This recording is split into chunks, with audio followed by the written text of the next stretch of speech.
So welcome to LTX classes, TGPSC Group 1, June 9th and Group 1 prelims examinations, different sections of the paper explanation along with objections మనం చేస్తున్నాం.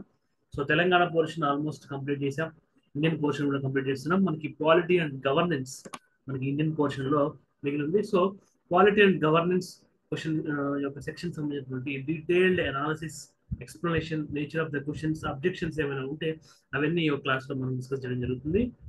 So 20% of LTX 4th anniversary సందర్భంగా ఇవ్వడం జరుగుతుంది అన్ని కోర్సుల మీద.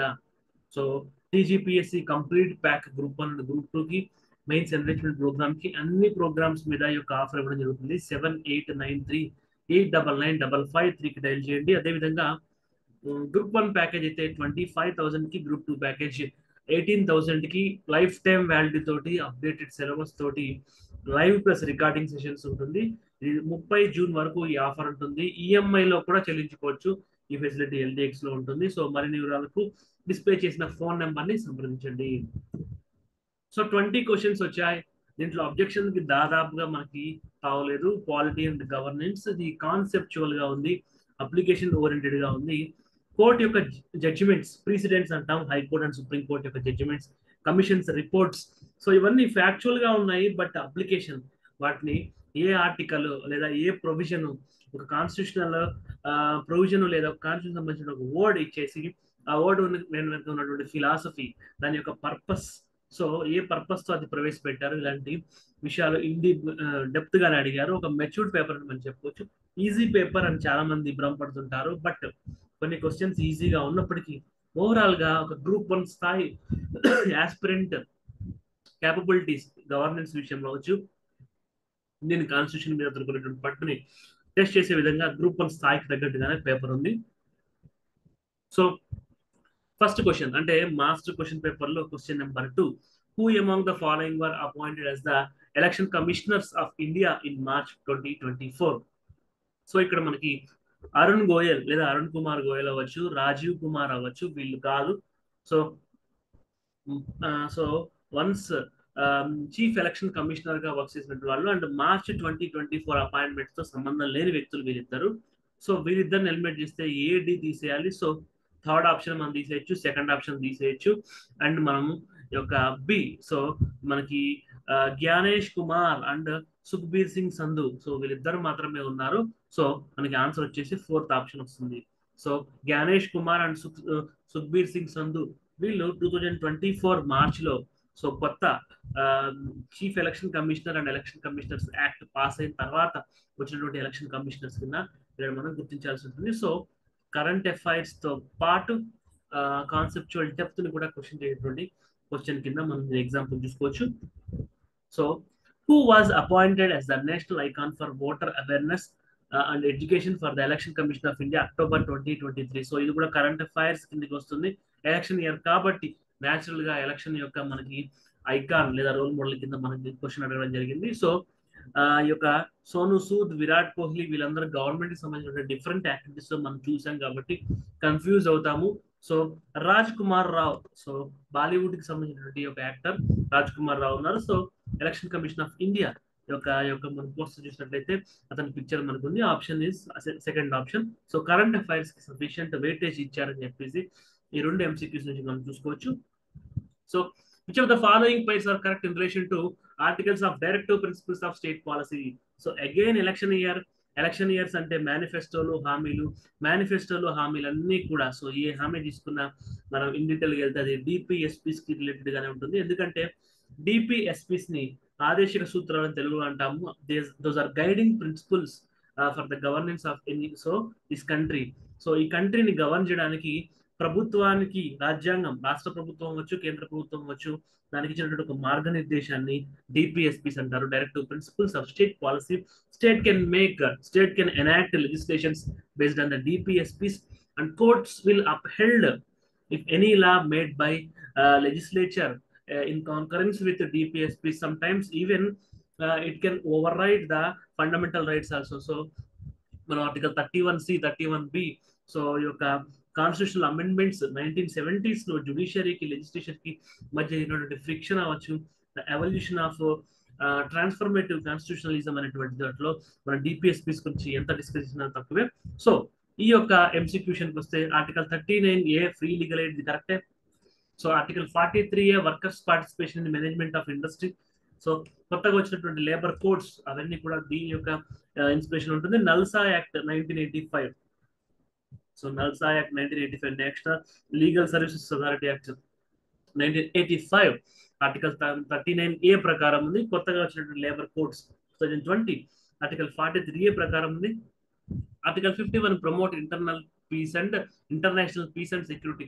ఒక జెనీవా కన్వెన్షన్ అవ్వచ్చు, సో వార్ కన్వెన్షన్స్ అవ్వచ్చు, పీస్ టైం కన్వెన్షన్స్ అవ్వచ్చు, ఏదైనప్పటికీ వాటికి డొమెస్టిక్ గా ఒక లీగల్ బ్యాకప్ ఇవ్వడం కోసం ఆర్టికల్ 51 కింద చట్టాలు చేయడం జరుగుతుంది. But article 48A safe guarding the rights of children అయితే కాదు.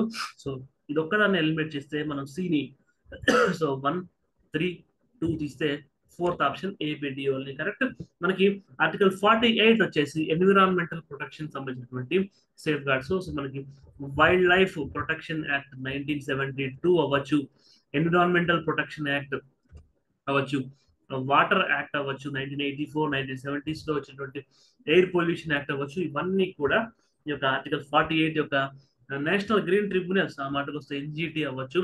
ఇవన్నిటి ఈ యొక్క spirit the spirit behind these institutions and these legislatures can be derived from Article 48. The role of State Election Commission is very, very straightforward, fundamental, factual, basic, and any bit, any MCQ easy అని చెప్పుకోవాలనుకుంటే ఇలాంటివి చెప్పుకోవచ్చు. State election commission ఎందుకంటే August లో మనకి local body elections ఉన్నాయి. So to conduct local body elections లో అవకతవకలు, ఆరోపణలు ఇవన్నీ రాష్ట్ర ప్రభుత్వం మీద వస్తాయి. జనరల్ ఎలక్షన్స్ అప్పుడు కేంద్ర ప్రభుత్వం మీద లేదా ఎలక్షన్ కమిషన్ మీద అంత ఎత్తున రావు. ఎందుకు అంటే లోకల్ బాడీస్ ఎలక్షన్స్ అన్ని స్టేట్ ఎలక్షన్ కమిషన్ కింద జరుగుతాయి. ఒక స్టేట్ గవర్నమెంట్ యొక్క మిషనరీ మొత్తం ఆ యొక్క ప్రాసెస్ లో యూజ్ చేయబడుతుంది లోకల్ బాడీస్ యొక్క ఎలక్షన్స్ లో. So answer is option number 2.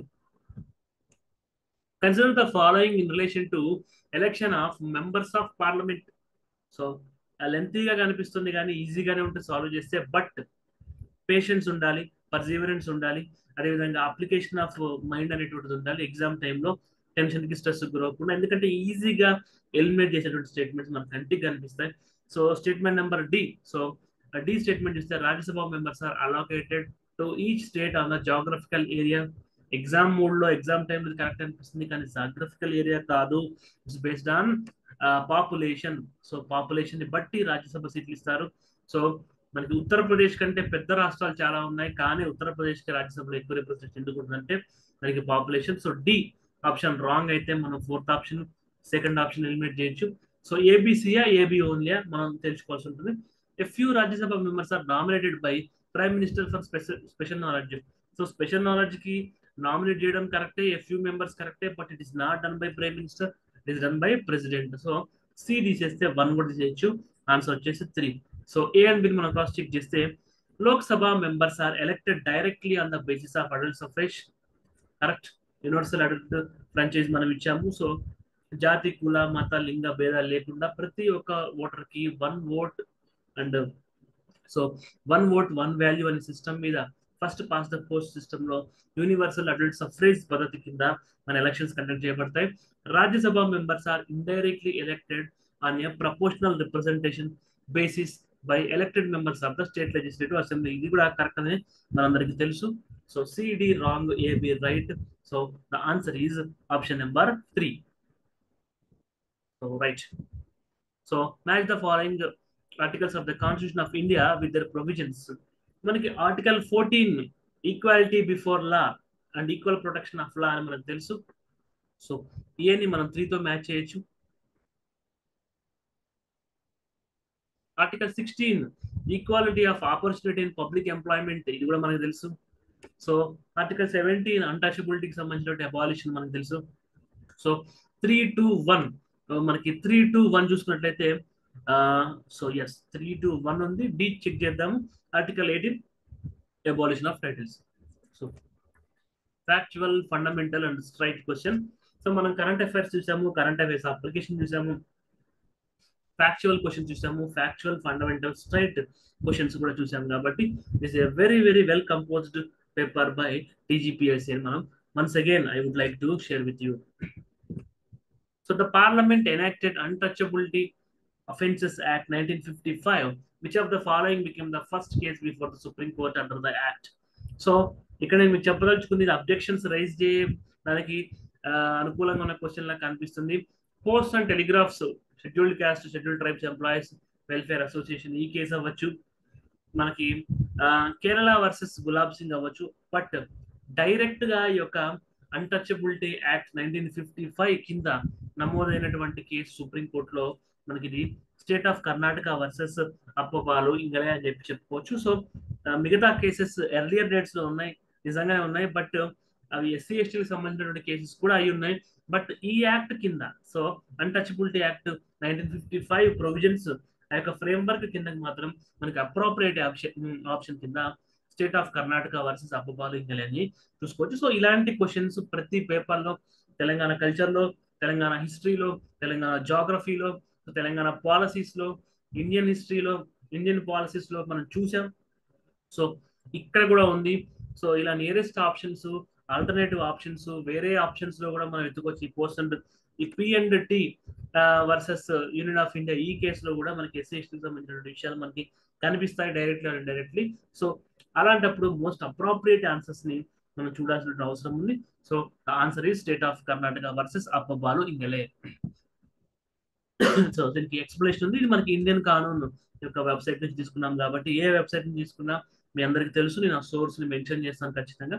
So I mention that source in the above. You can find the source in the PDF. So ఈ యొక్క మొత్తం ఎక్స్ప్లెనేషన్ పీడిఎఫ్ మీకు టెలిగ్రామ్ గ్రూప్ లో, ఎల్డెక్స్ Telegram group లో ఉంటుంది. So దాని నుంచి కూడా ఈ యొక్క మొత్తం మ్యాటర్ ని మనం చూసుకోవచ్చు. సో అప్పబాలు ఇంగలే కేసులో మనం చూసుకున్నట్లయితే section 4 of the untouchability act, section 4 and 7 of untouchability act, లేదా అంతకుముందు మనం protection of civil rights act అని చెప్పి పిలుస్తుండే వాళ్ళం, దానికి సంబంధించింది ఒక కేసు అని మెన్షన్ చేయబడి ఉంది. సో క్లియర్ గా మెన్షన్ చేయబడి ఉంది. మనకి అథెంటిక్ సోర్స్ కూడా ఉంది కాబట్టి the option is 1. Doctor BR Ambedkar on the debate of due process in constitutional assembly observe. So ఇది ఫిలసాఫికల్ కిందకి మనకు వస్తుంది. సో కొంచెం టఫ్ అని చెప్పి మనం అనుకోవచ్చు. ఎందుకంటే కేసెస్ అవ్వచ్చు స్ట్రైట్ ఫార్వర్డ్ గా. సో కేసెస్ లో కూడా కొంత ఫిలాసఫీ ఉంటుంది. ఎందుకంటే అలాంటి కేసెస్, సిమిలర్ కేసెస్ ఉంటాయి. వాళ్ళు క్రోనలాజికల్ గా ఫస్ట్ ఉన్న కేసు అడగచ్చు, లాస్ట్ ఉన్న కేసు అడగచ్చు. ఎగ్జాక్ట్ గా పలానా యాక్ట్, అన్టచబిలిటీ యాక్ట్ 1955 చూసాం కదా. Section 4 and section 7 of the act were attracted in the Ingle case of Ingle versus state of Karnataka case. So మిగతా కేసెస్ లో ఆ పర్పస్, అన్టచబిలిటీ, డిస్క్రిమినేషన్, అంటరాంతనం అనేటువంటి ఆస్పెక్ట్స్ ఉండొచ్చు. కానీ అన్టచబిలిటీ యాక్ట్ 1955 దాని యొక్క సెక్షన్స్ ని అట్రాక్ట్ చేసినప్పుడు మాత్రమే అది అప్రోప్రియేట్ ఆన్సర్ అవుతుంది. ఈ యొక్క ఫిలసాఫికల్ కూడా అంతే, చూడడానికి కరెక్ట్ గా ఉన్నట్టుగా అనిపిస్తాయి కానీ ఎగ్జాక్ట్ గా పదాలు పడితేనే అవి కరెక్ట్ అవుతాయి. So due process of law గురించి డాక్టర్ అంబేద్కర్ గారి యొక్క ఒపీనియన్స్ కాన్స్టిట్యూషనల్ అసెంబ్లీ డిబేట్స్ చూస్తే, it involves the relation between legislature and judiciary. So reasonable statement అని మనం చెప్పుకోవచ్చు. In a federal system, it is about judiciary deciding law as ultra vires or intra vires. So electoral bonds సంబంధించి ఒక లా చేశారు, ultra wires అని supreme court చెప్పింది, దాన్ని తీసేశారు. So it is a judiciary who decides whether a law enacted by a legislature is right or wrong, it is breaching or it is overriding the principles of constitution or not, whether it is attracting, whether it is implicating towards the ultra vires.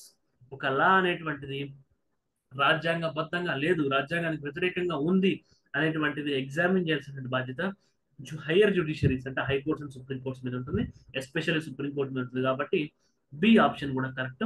It involves the adjustment of federal arrangement. Yes, federal arrangement లో adjustments ఉంటాయి, it's different thing. But BR Ambedkar గారి యొక్క debates, due process సంబంధించి constitution అసెంబ్లీలో, దానికి ఇది ఒక relevant statement అయితే కాదు. Only A and B are correct. So the constitution Fourth Amendment Act 1955 introduces the concept of eminent domain. Concept of eminent domain పేరులోనే మనం చూసుకోవచ్చు. eminent domain గవర్నమెంట్ యొక్క అట్మోస్ట్ డొమైన్ అని చెప్పుకోవచ్చు. The concept includes so the legal capacity to take property for the public purpose. So ప్రజా ప్రయోజనార్థము ఎక్కువ మంది ప్రజల యొక్క ప్రయోజనాన్ని ఆశించే ప్రజా ప్రయోజనార్థం ప్రభుత్వం ప్రైవేట్ ఆస్తుల్ని కాన్ఫిస్కేట్ చేయొచ్చు, లేదా జప్తు చేయొచ్చు, లేదా తన స్వాధీనం చేసుకోవచ్చు. సో ఇది మాత్రమే answer. So 3 C only. The police power to detain persons for public purpose, ఇది ప్రివెంటివ్ డిటెన్షన్ ప్రొవిజన్స్ కిందకి వస్తుంది. The power to impose tax and citizens for public welfare, taxation laws కిందకి వేరే ప్రొవిజన్స్ కిందకి వస్తుంది. So the legal capacity to distribute the public burden. So ఇవన్నీ one form or other form constitution mention చేస్తున్నాయి, కానీ ఒక ఎమినెంట్ డొమైన్ కిందకి వచ్చేది ప్రైవేట్ ప్రాపర్టీని పబ్లిక్ పర్పస్ కోసం గవర్నమెంట్ టేక్ ఓవర్ చేయడం అనేటువంటిది యొక్క కాన్సెప్ట్ ఆఫ్ ఎమినెంట్ డొమైన్ కిందకి వస్తుంది. So answer is 3. Sovereign power to acquire property of an individual for public purpose, ఒక ప్రైవేట్ ఇండివిజువల్ ఒక ప్రాపర్టీని పబ్లిక్ పర్పస్ కోసం తీసుకోవడం అనేటువంటిది ఒక ఎమినెంట్ డొమైన్ పవర్ కిందకి వస్తుంది. So which of the following is an essential feature of federal constitution? So మనకి సుప్రీమాసీ ఆఫ్ జ్యుడిషియరీ మనకి మన ఇండియన్ కాన్స్టిట్యూషన్ లేదా ఇండియన్ డెమోక్రసీ లో మనం చూస్తాం, ఎలక్షన్ కమిషన్ చూస్తాం, పార్లమెంటరీ సుప్రీమసీ చూస్తాం, బట్ అది ఎసెన్షియల్ ఫీచర్ అయితే కాదు. ఎందుకంటే పార్లమెంటరీ సుప్రీమసీ యూకేలో ఉండొచ్చు, సుప్రీమసీ ఆఫ్ జ్యుడిషియరీ మనం యుఎస్ లో కొంతవరకు ఉండొచ్చు, ఎలక్షన్ కమిషన్ అనేటువంటిది ఈ 2 కంట్రీస్ లో మనం చూడొచ్చు. But at the end of the day UK US 2 కూడా ఒక కాన్స్టిట్యూషనల్ ఫ్రేమ్వర్క్ కిందకే ఉన్నాయి. బట్ డిస్ట్రిబ్యూషన్ ఆఫ్ పవర్ అనేటువంటిది మాత్రం ఎసెన్షియల్ ఫీచర్ కింద మనం చూడొచ్చు. అది strict separation of powers. So water tight rigid strict separation of powers అనేటువంటిది యుఎస్ లాగా ఉండొచ్చు, లేదా ఇండియాలో లాగా లెజిస్లేచర్ అనేటువంటి ఎగ్జిక్యూటివ్ లో పార్ట్ గా ఉండొచ్చు. But at the end of the day distribution of powers మాత్రం జరిగి తీరాల్సిందే ఒక ఫెడరల్ కాన్స్టిట్యూషన్ లో. So option 4 is the correct answer. So consider the following in relation to article 368 of the constitution. So ఇది constitutional amendment సంబంధించినటువంటిది. రాజ్యాంగాన్ని మారుస్తాం లేదా మారుస్తారు అనేటువంటి ఒక మిక్స్ ఎలక్షన్ ప్రచారంలో, ఎలక్షన్స్ క్యాంపైన్స్ లో మనం చూసాం. కాబట్టి సో ఇండియన్ పాలిటీకి ఉన్న బ్యూటీ ఏంటంటే, ఇండియన్ పాలిటిక్స్ లో ఉన్నటువంటి డైనమిక్స్ ఇండియన్ పాలిటీ యొక్క క్వశ్చన్ పేపర్స్ లో మనకు కనిపిస్తాయి. So political emotions, ideological battles లోకి వెళ్లకుండా దాన్ని వెనక్కున్న సైంటిఫిక్ బేసిస్ అంటే కాన్స్టిట్యూషనల్ ప్రొవిజన్స్ ఏంటి, అవి ఎంతవరకు దాన్ని సపోర్ట్ చేయగలుగుతాయి అనేటువంటి చూడాలి. సో 368 కింద రాజ్యాంగాన్ని మనం మార్చుకోవచ్చు, బట్ ఇది subjected to basic structure doctrine. So supreme court scrutinize చేస్తుంది. బేసిక్ స్ట్రక్చర్ అంటే the bedrock principles of Indian constitution ని కనుక ఓవర్ రూల్ చేసినట్టుగా ఉంటే, వైలేట్ చేసినట్టుగా ఉంటే, supreme court will declare it as ultra vires. So it's a different thing. So article 368 గురించి మనం చూసినట్లయితే, it empowers the parliament to amend the constitution. Absolutely right statement, there is no dispute. A correct అయితే మనకి 1, 2, 3, 4 ఈ 4 options race లో ఉంటే, it empowers the parliament to amend the constitution by 2/3 majority. కొన్ని circumstances లో మనకి 2/3 మెజారిటీ అవసరం ఉంటుంది. So it does not empower the parliament to amend fundamental rights. Wrong. So right to ప్రాపర్టీని తీసేశారు. మనకి మనకి రైట్ టు ప్రాపర్టీని ఫండమెంటల్ రైట్ కింద నుంచి తీసేసి మనకి ఒక లీగల్ రైట్ కిందకి రావడం జరిగింది. So freedom of speech and expression article 19 అవ్వచ్చు, సో అదర్ ప్రొవిజన్స్ అవ్వచ్చు. So right to freedom of religion లో కూడా మధ్యప్రదేశ్ లాంటి స్టేట్స్ లో మనకి యాంటీ కన్వర్షన్ లాస్ లాంటివి మనం చూసాము. కాబట్టి ఫండమెంటల్ రైట్స్ ఏమి అబ్సల్యూట్ కాదు, అవేమి సో వాటి కాదు మార్చడానికి అనుకూలంగా లేనివి కాదు. కానీ రాజ్యాంగబద్ధంగా బేసిక్ స్ట్రక్చర్ డాక్టరీన్ కి లోబడి వాటిని మనం so reasonable restrictions on the grounds of internal security, security of state, health, public health, morality లాంటి గ్రౌండ్స్ ఒక్కొక్క ఫండమెంటల్ రైట్స్ కి డిఫరెంట్ గ్రౌండ్స్ మనకి మెన్షన్ చేసింది. కాబట్టి ఫండమెంటల్ రైట్స్ ని మనం మార్చొచ్చు. సి రాంగ్ అయితే మనకి 2, 4 రాంగ్ అవుతాయి. సో ఓన్లీ ఏబీనా, ఏబి డీనా, డీని ఎగ్జామిన్ చేయాలి మనం. The parliament can amend any provisions of the constitution except basic structure. So D కూడా మనకి రైట్ గానే ఉంది. సో థర్డ్ ఆప్షన్ కింద మనం చూస్ చేసుకోవచ్చు. Yes, answer is the third option. So మనం బేసిక్ స్ట్రక్చర్ డాక్టర్ తప్ప ఏవైనా అమెండ్ చేయొచ్చు అని నేను ఫస్ట్ నుంచి చెప్తున్నాను. అదే మనకి డి స్టేట్మెంట్ కూడా కనిపిస్తుంది. Consider the following statements. The supreme court has recognized that casting of vote is a form of speech. The voter has right to know antecedents of the candidates who is contesting the elections. Statement బిని అనుసరించే election commission of India website లో అభ్యర్థికి సంబంధించినటువంటి criminal cases అవ్వచ్చు, assets అవ్వచ్చు, qualification అవ్వచ్చు, phone number అవ్వచ్చు, address అవ్వచ్చు, ఇవన్నీ డిస్ప్లే చేస్తారు. ఎస్ సుప్రీం కోర్టు యొక్క ఓటింగ్ ని ఒక ఫార్మ్ ఆఫ్ ఎక్స్ప్రెషన్ కింద మనకి డిక్లేర్ చేస్తే 2004లో. So public liberties versus union of India మనకు కేసు ఉంటుంది. ఆ కేసులను బట్టి సో దానికి సంబంధించిన సోర్స్ పైన మనం మెన్షన్ చేసాము. Article 19(1)(a) provides freedom of speech and expression. So దాని కిందనే casting a vote is also a form of free speech అని చెప్పేసి సో సుప్రీంకోర్టు చెప్పింది. దానికి సంబంధించిన పీడిఎఫ్ ఆ జడ్జిమెంట్ అనేటువంటిది మనకి రిసోర్స్ లో మనకి యాడ్ చేయడం జరిగింది. పీడిఎఫ్ డౌన్లోడ్ చేసుకున్నప్పుడు డైరెక్ట్ గా ఆ లింక్ విజిట్ చేయడం ద్వారా కంప్లీట్ కేస్ డీటెయిల్స్ మీరు చూడొచ్చు.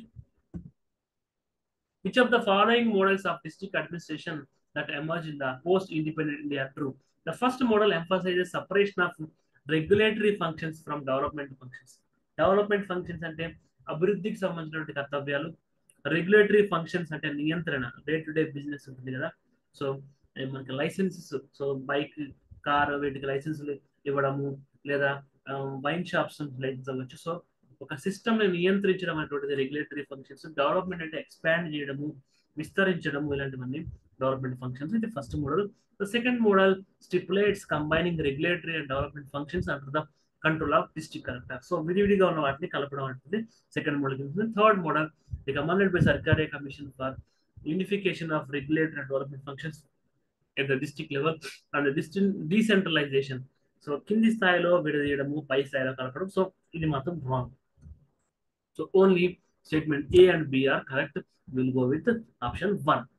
So first phase లో విడివిడిగా ఉండడము, సెకండ్ ఫేజ్ లో డిస్ట్రిక్ట్ అడ్మినిస్ట్రేషన్ స్ట్రెంథెన్ అయిన తర్వాత డిస్ట్రిక్ట్ కలెక్టర్ పదవి కింద వీటి రెండు ఉంచడం మాత్రమే మన కరెక్ట్. సర్కారీ కమిషన్ వాటిని డీసెంట్రలైజ్ అనేటువంటి సో కింది స్థాయిలో డీసెంట్రలైజ్ చేయడం, జిల్లా స్థాయిలో కలపడం ఇలాంటి రికమెండేషన్ చేయలేదు. Only statement number 1 and 2 are only correct. Governance సంబంధించినటువంటి బిట్స్ ఇవి. సో మనకి ఇన్ఫర్మేషన్ తెలిస్తే తప్ప ఊహించి పెట్టడానికి స్కోప్ లేనటువంటి టాపిక్ కింద మనం చెప్పుకోవచ్చు.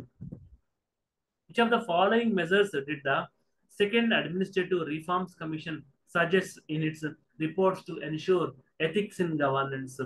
సో ప్రజా పరిపాలనలో నైతిక విలువల కోసం సెకండ్ ఏఆర్సి కొన్ని రికమెండేషన్స్ చేసింది. వాటిలో ఏవి ఉన్నాయి అంటే దానికి సంబంధించిన డాక్యుమెంట్ మొత్తం మీకు ఆ పీడిఎఫ్ పైన లింక్ పేస్ట్ చేశాను. సో ఆ పీడిఎఫ్ అంతా చదివితే వారి యొక్క రికమెండేషన్స్ రకరకాల పేరాస్ తో రకరకాల రికమెండేషన్స్ ఓవరాల్ గా చూస్తే liability of corrupt public servants to pay damages ఈ రికమెండేషన్ అయితే మనకి సెకండ్ ఏఆర్స్ ఇచ్చింది. నైతిక విలువలు ఎథిక్స్ ఇన్ గవర్నెన్స్ కోసము ప్రొటెక్టింగ్ విజిల్ బ్లోవర్స్ ఎవరైతే కంప్లైంట్ చేస్తారో అఫీషియల్స్ మీద వాళ్ళకి రక్షణ ఇవ్వడము, ఆ అధికారుల వేధింపు నుంచి రక్షణ ఇవ్వడం ఉంటుంది. So continuation of discretionary funds at the disposal of legislatures very very wrong. ఎప్పుడైనా చూడండి సెకండ్ ఏఆర్సి రికమెండేషన్స్ అవ్వచ్చు, గవర్నెన్స్ అవ్వచ్చు, ఈ గవర్నెన్స్ లో డిస్క్రిషనరీ ఫంక్షన్స్ తగ్గించాలి అండ్ ఎక్స్ప్లనేటరీ థింగ్స్ లేదా అకౌంటబిలిటీ ట్రాన్స్పరెన్సీని పెంచాలి. సో అకౌంటబిలిటీని పెంచాలి, డిస్క్రిషన్ తగ్గించాలని చెప్పి ఈ యొక్క అడ్మినిస్ట్రేటివ్ రిఫార్మ్స్ కమిషన్ ఇండియా అవ్వచ్చు, ప్రపంచంలో ఏ దేశమైనా వాళ్ళ యొక్క అడ్మినిస్ట్రేటివ్ రిఫార్మ్స్ కమిషన్ చెప్పేది డిస్క్రిషనరీ పవర్స్ తగ్గించాలి అండ్ అకౌంటబిలిటీ ఉండేటువంటి యాక్షన్స్ ని పెంచాలని చెప్తుంది. సో సీన్ తీసేస్తే second option, third option wrong. Resorting to official secrets acts, again official secret acts యొక్క పర్వ్యూని తగ్గించడము, right to information act information disclosure ని పెంచడం ఉంటుంది. So going with option 1 A and B only. Which of the following are areas where the civil society organizations can contribute to a good governance? So civil society organization అంటే తెలుగులో మనం పౌర సమాజం అంటాము. పౌర సమాజం ఎప్పుడైనా పౌర సమాజం కోసమే పనిచేస్తుంది. Civil society organisation will work for society only, not for individuals. So promoting competitiveness among individual gains అనేటువంటిది absolutely wrong statement. Civil society సమాజం కోసం పనిచేస్తుంది, వ్యక్తి కోసం కాదు. సో డి తప్పు. సో ఇది కూడా తప్పు. A and C only, A and B only మనం చూడాలి. B promoting cross cutting business groups. So pressure groups లో బిజినెస్ గ్రూప్స్ ఉంటాయి. నేను మళ్ళీ రిపీట్ చేస్తున్నాను, గవర్నెన్స్ లో ప్రెషర్ గ్రూప్స్ గవర్నమెంట్ మీద ఒత్తిడి తెచ్చేటువంటి యొక్క ప్రజా సంఘాలలో మనకి వర్తక వ్యాపార సముదాయాలు ఉంటాయి. బట్ పౌర సమాజంలో కాదు. So improving transparency in governance, ఇది మాత్రం పౌర సమాజం చేసేటువంటి పని. So A and C only correct answer. B అనేటువంటిది ప్రెజర్ గ్రూప్స్ లో మనకు వస్తుంది కానీ సివిల్ సొసైటీలో మనకు రాదు. So A and C only the answer. The Cabinet Secretariat of India is organized in three wings. Which of the following is a part of three wings? The three wings ఉన్నాయి Cabinet Secretariat కి. ఆ three wings లో ఒక wing ఈ options లో ఉంది, మూడు wings ఉండవు. సో ఆ ఒక వింగ్ ఏంటో గుర్తుపెట్టుకోవాలి. సోషల్ పాలసీ వింగ్ ఉండదు, క్యాబినెట్ సెక్రటరీ వింగ్ లో ఉండదు. మిగతా చోట్ల ఉండొచ్చు, ఉండకపోవచ్చు. క్యాబినెట్ సెక్రటరీ ఉండొచ్చు. అగ్రికల్చర్ పాలసీ వింగ్ సంబంధం లేదు, ఫిజికల్ పాలసీ వింగ్ కాదు. సో మిలిటరీ వింగ్ అనేటువంటిది cabinet secretariat, so cabinet secretariat of ఇండియాలో ఉంటుంది. మిగతా త్రీ ఉండవు. సో దాంతో పాటుగా మనకి సివిల్, మిలిటరీ, ఇంటెలిజెన్స్, ఈ మూడు వింగ్స్ మనకి క్యాబినెట్ సెక్రటరియట్ లో ఉంటాయి. సో క్యాబినెట్ సెక్రటరియట్ లేదా కేంద్ర క్యాబినెట్ కార్యాలయంలో మనకి సివిల్ యొక్క పౌర సంబంధాలకు సంబంధించినటువంటి విభాగము, దానికి సంబంధించినటువంటి పాలసీ వింగ్ అంటే పౌర సేవకు సంబంధించినటువంటి విధానాలు, మిలిటరీ సైనికానికి సంబంధించినటువంటి విధానాలకు సంబంధించినటువంటి ఒక భవన సముదాయము, ఇంటెలిజెన్స్ నిఘాకు సంబంధించినటువంటి ఒక విభాగము. మూడు పౌర విభాగము, సైనిక విభాగము, నిఘా విభాగము యొక్క కేంద్ర క్యాబినెట్ యొక్క సెక్రటేరియట్ కార్యాలయంలో మనకి ఉంటుంది. ఆ యొక్క పాలసీకి సంబంధించి ఉంటాయి. సో యొక్క క్యాబినెట్ సెక్రటేరియట్ యొక్క వెబ్సైట్ నుంచి మనం యొక్క త్రీ వింగ్స్ ఏంటో మనం చూసుకున్నాము. మీ ఫ్రీ టైంలో ఆ యొక్క లింక్ ద్వారా మరిన్ని వివరాలు యొక్క టాపిక్ సంబంధించి మీరు యాక్సెస్ చేసుకోవచ్చు. Which of the following article of Indian Constitution is not related to economic safeguards provided to scheduled caste? So ఈ ఎంసీక్యూ ఎందుకు అడిగారు అంటే, ప్రస్తుతం కాంగ్రెస్ గవర్నమెంట్ పవర్ లో ఉంది. సో మనం డీప్ గా అనాలిసిస్ చేస్తే ఎస్సీ డిక్లరేషన్ కూడా ఎలక్షన్స్ ముందు ఇవ్వడం జరిగింది.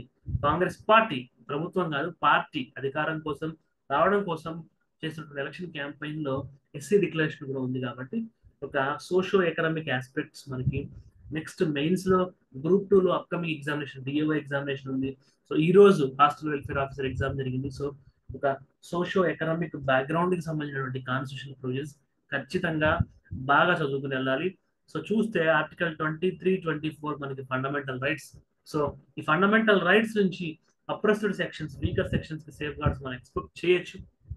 సో మనకి ఆర్టికల్ 34 చూసుకున్నట్లయితే ఆల్ టుగెదర్ మనకి డిఫరెంట్ ప్రొవిజన్స్ మనకి కనిపిస్తాయి. సో ఆర్టికల్ మనకి fourth option article 34 empowers. So ఇది మిలిటరీ లాకి సంబంధించింది. Maintenance or restoration of order in any area where martial law was in force. So martial law ఒక సైనిక చట్టాలు ఉన్నటువంటి ఏరియాల్లో లా అండ్ ఆర్డర్ ని రిస్టోర్ చేయడం కోసం మనకి ఆర్టికల్ 34 గవర్నమెంట్ ఆఫీసర్స్ కి రక్షణగా ఉంటుంది.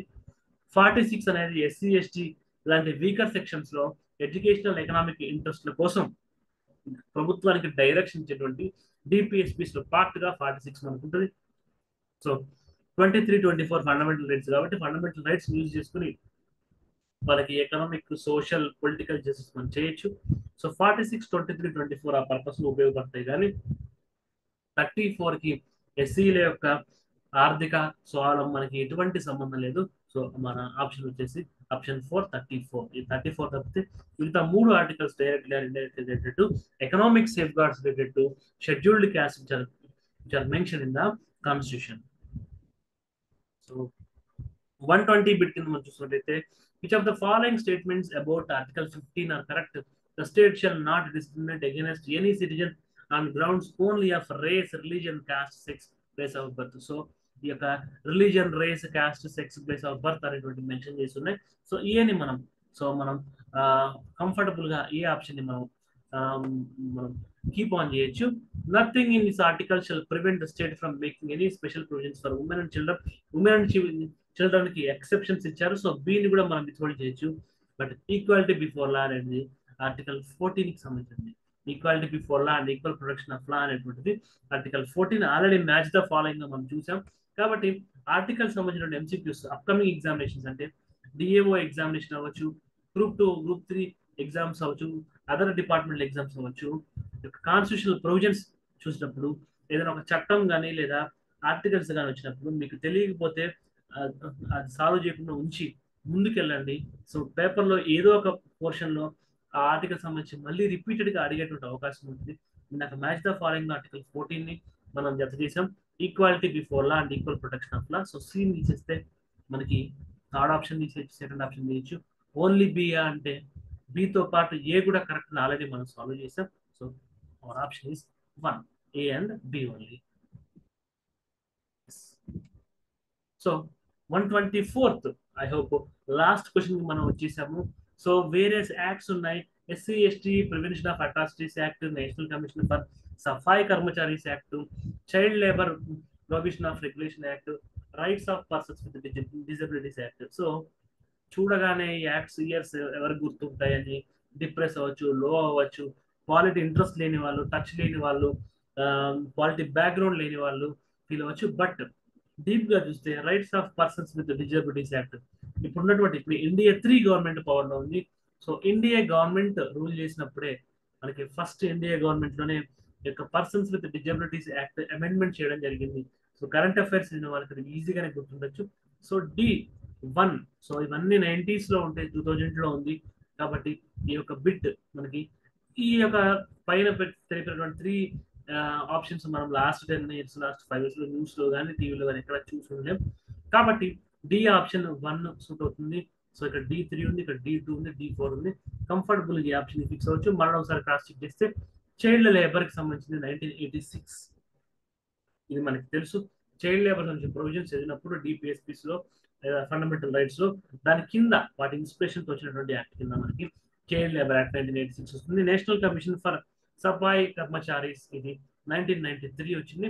So national commission, so SC ST prevention of atrocities act చూసినట్లయితే మనకి 1989 లో వచ్చింది. సో ఒక act. So child labour act కూడా చాలా మందికి బీఈడీ చేసిన వాళ్ళకి లేదా చిల్డ్రన్ కి సంబంధించినటువంటి సిలబస్ కంప్లీట్ చేసిన వాళ్ళకి సోషల్ ఇష్యూస్ అవచ్చు, సోషాలజీ అవచ్చు. చైల్డ్ లేబర్ యాక్ట్ 1996 అనేది ఉంది, జనరల్ గా గుర్తుంటుంది. లేదా ఎస్సీ ఎస్టీ ప్రివెన్షన్ యాక్ట్ 1989 కూడా గుర్తుంటుంది. కాబట్టి ఇలాంటి యాక్ట్స్ వచ్చినప్పుడు కంగారు పడకుండా, స్ట్రగుల్ అవ్వకుండా మనకి ఏది తెలుసో దాని నుంచి ఎలిమినేషన్ చేసుకున్నా కంఫర్టబుల్ గా ఆప్షన్ 4 తో మనం ల్యాండ్ అవ్వచ్చు. So answer is option 4. So 125. So మనకి ఫిలాసఫీ అని చెప్పాను. సో ఇలాంటి ఎంసీక్యూస్ వచ్చినప్పుడు చదివింది రీకలెక్ట్ చేసుకోవాల్సిన అవసరం లేదు, అప్లై చేయాల్సిన అవసరం లేదు. కామన్ సెన్స్ స్టేట్మెంట్ రీజనబుల్ గా ఉందా, అసర్షన్ రీజన్స్ లో మనకి ఏం తెలియకపోయినా అసర్షన్ రీజనబుల్ గా అంటే మన ఇంగిత జ్ఞానంతో ఈ స్టేట్మెంట్స్ కి అర్థం ఉందా అని ఒక క్వశ్చన్ వేసుకుంటే ఈజీగా సాల్వ్ చేయొచ్చు. Democratic decentralisation provided space for deprived and marginal social sections for their collective bargains and to get their due share in local governance and development process. Democratic decentralization. So ప్రజాస్వామ్యబద్ధంగా అధికార వికేంద్రీకరణ అనేటువంటిది provided space for deprived and marginalised social sections. ఎవరైతే అణగారిన వర్గాలు ఉన్నారో, ఎవరైతే నిమ్న వర్గాలు ఉన్నారో వాళ్ళకి ఒక స్థానాన్ని, ఒక స్పేస్, వాళ్ళ యొక్క చోటుని కల్పించింది. ఫర్ దర్ కలెక్టివ్ బార్గెన్స్, వాళ్ళందరూ సామూహికంగా బార్గెన్ చేయడానికి, అంటే వారు సామూహికంగా వాళ్ళ హక్కుల కోసం అడగడానికి, get their due share in local governance, స్థానిక పరిపాలనలో ఈ నిమ్న వర్గాలు, బడుగు బలహీన వర్గాలకి వాళ్ళ యొక్క భాగాన్ని పాల్పంచుకోవడానికి డెమోక్రటిక్ డీసెంట్రలైజేషన్, అధికార వికేంద్రీకరణ అనేటువంటిది ఉపయోగపడిందని ఎసెర్షన్ లో అడిగారు. రీజన్ లో decentralisation and democratisation process helps to protect the interest of sections the most excluded social groups. So ఎవరైతే నిమ్న వర్గాలు, బడుగు బలహీన వర్గాలు అని చెప్తున్నామో వాళ్ళ యొక్క సెక్షన్స్ పేర్లు ఇక్కడ ఇచ్చారు. Scheduled cost and scheduled tribe and women. So సమాజం నుంచి వెలివేయబడ్డారు లేదా ఎక్స్క్లూడ్ చేయబడ్డారు అని చెప్పి అనుకున్నటువంటి, సో జెండర్ పరంగా ఉమెన్, కులం లేదా కులం పరంగా చూసుకున్నట్టయితే ఎస్సీ ఎస్టీ అని చెప్పేసి దానికి రీజన్ ఇచ్చారు. సో ఏలో ఇచ్చినటువంటి అసర్షన్ కి రీజన్ గా ఆర్, సో మనకి ఆర్ లో ఇచ్చారు కాబట్టి so both A and R are correct. R is the correct explanation of A అని చెప్పేసి మనం ఈ యొక్క ఆన్సర్ ని టిక్ చేయొచ్చు కంఫర్టబుల్ గా without any doubt. So we're going with option 2. So option 2 is correct answer. So thank you very much for listening to this class. So your quality MCQs సంబంధించినటువంటి ఎలాంటి డౌట్స్ ఉన్నా, so టీజీపీసీ group 1 examination 2024 prelims నుంచి navikant.sharma9@gmail.com నాకు మీరు mail చేయొచ్చు. నేను వెంటనే reply ఇస్తాను as much as possible. Have a nice day. Take care.